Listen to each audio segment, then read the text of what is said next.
Oh, Jonathan, what have you done? So, most of us are very familiar with John Wick and the crazy world of assassins. And with this, we also know who Winston is, but not how he became the power player he is or how he took over as manager of the Continental. The Continental from the World of John Wick is a 3 night special event on Peacock. So, put on a suit, get a coin, and settle in for this crime thriller. A young Winston Scott is dragged into the hellscape of 1970s New York City to face a past he thought he'd left behind. He charts a deadly course through the Continental's mysterious underworld in a harrowing attempt to seize the hotel where he will eventually take his future throne. Each of the 3 episodes will debut on a Friday, and thankfully, each is long enough to make it an actual watching event. All of the episodes are over an hour, with the finale being about 90 minutes. We're introduced to Winston and several other characters who will eventually help him with his plan to take over the Continental from a maniacal character named Cormac, played psychotically by Mel Gibson.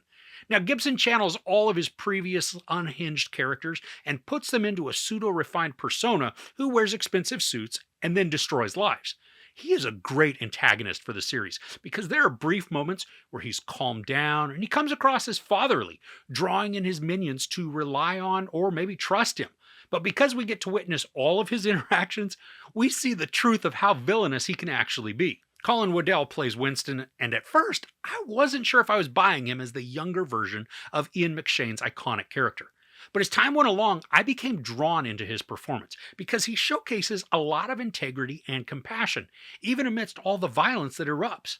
Now, I appreciate how, although the instances are short, we get to see how he works angles and negotiates deals with various entities, some of which tie into future familiar storylines. Now, thankfully, we also get to see a younger Sharon, along with Winston. Ayomide Adigun plays the character spectacularly, truly grabbing the spirit of the right-hand man and then capturing the charisma. Now, while Sharon and Winston, they don't share a ton of screen time in this series, when they do, there's a great dynamic between them. Now, just like with the John Wick movies, this story has elements of revenge. It's a simple concept, but the show uses it to create layered complexities that add a small angle of mystery to the narrative.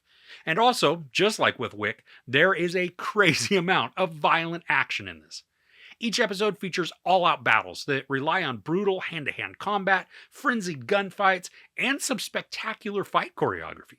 The camera captures the blows and the strikes in a way that really puts us into the fights. I mean, we can see shrapnel just closely flying off building corners and blood spraying as somebody's insides become their outsides.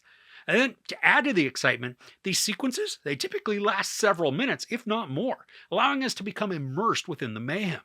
Now, fans of the John Wick movies, I think are going to feel some great satisfaction as the stunts and the fights in this show hold to the spirit of the films. Now, if you want savagery intermixed with stylized brutality, this definitely delivers. And it's awesome that there are sequences that don't involve quick cuts within the editing, allowing us to fully experience the well-rehearsed movements resembling just this ruthless dance. The show also works to create an enveloping aesthetic. This takes place in the 70s, and everything about it just feels organic. The color palette is a lot of earth tones mixed with grays, just to create this dreary and foreboding atmosphere. And inside the Continental, the decorations are garish and loud, with a lot of shining gold and deep reds. I mean, it presents a seedy feel, just adding to that whole underworld flavor. Now, because Winston is working to overtake the Continental, he enlists the help of a team. And while I like the characters, some of the ensuing storylines become distractions that don't really lead anywhere. There's a brother and sister duo who own a dojo, and the location and the area, they allow for the story elements to play out, including some planning and important meetings. But there's also this side storyline involving the neighborhood muscle, and when all was said and done, that storyline, it was inconsequential for what we see play out. I mean, it did provide the impetus for a massive moment of character protection and convenience, and that made me laugh out loud just from the ridiculousness. But aside from that, there was no need to include this portion within the narrative. There's also the inclusion of a few police detectives that do help reinforce the theme of the show, but some of it is way more time padding than story building. One of the detectives is integral to a portion of the story, while the other could be completely removed, the story would still work just fine. Now, I think part of what helps to make the John Wick stories engaging is that there is a sense of peril for the characters.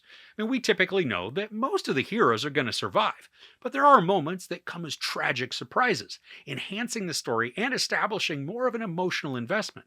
Now, in this series, there is some peril, but there's also a ton of character protection. Not just with the incident that I had mentioned earlier. It began to remove some of the anxiety and suspense that was building, especially as the crap hits the fan and all out pandemonium ensues. Some opponents, they are massive adversaries, and they present a real challenge to characters. But I wish some outcomes would have been different, even if it would have been devastating. Now, the show builds a lot of intensity and suspense as it goes along. And I had the ability to binge all three at once, so it became roughly like a 4.5 hour movie. But watching an episode each week should prove to be a little bit taunting, but in an enticing way. Now, each episode contains character building, story progression, and exciting action sequences. And plus, the tension of Winston's pursuit is palpable, thanks to some engaging writing and then charismatic performances. Overall, the Continental from the world of John Wick captures the merciless action and vengeful heart of the source films. Colin Waddell and Mel Gibson make for excellent adversaries, one blunt and brutal, and the other cunning and resourceful. This three-night event contains the havoc and ferocity we've come to expect from the films, while also giving us the origins of the enigmatic manger. Explosive, chaotic, and bloody thrills surround this origin story without overshadowing the characters or the theme. The story, while simple, is surprisingly touching, creating sympathetic characters amidst all the violence. There are some narrative tangents that are unnecessary, leading to bloated content and character conveniences, but they're not enough of a nuisance to ruin the storytelling experience. There's sex, nudity, a bunch of profanity, and of course, an extreme amount of brutal violence. I give the Continental from the world of John Wick 3.5 out of 5 couches. So are you excited for more content in Wick's world?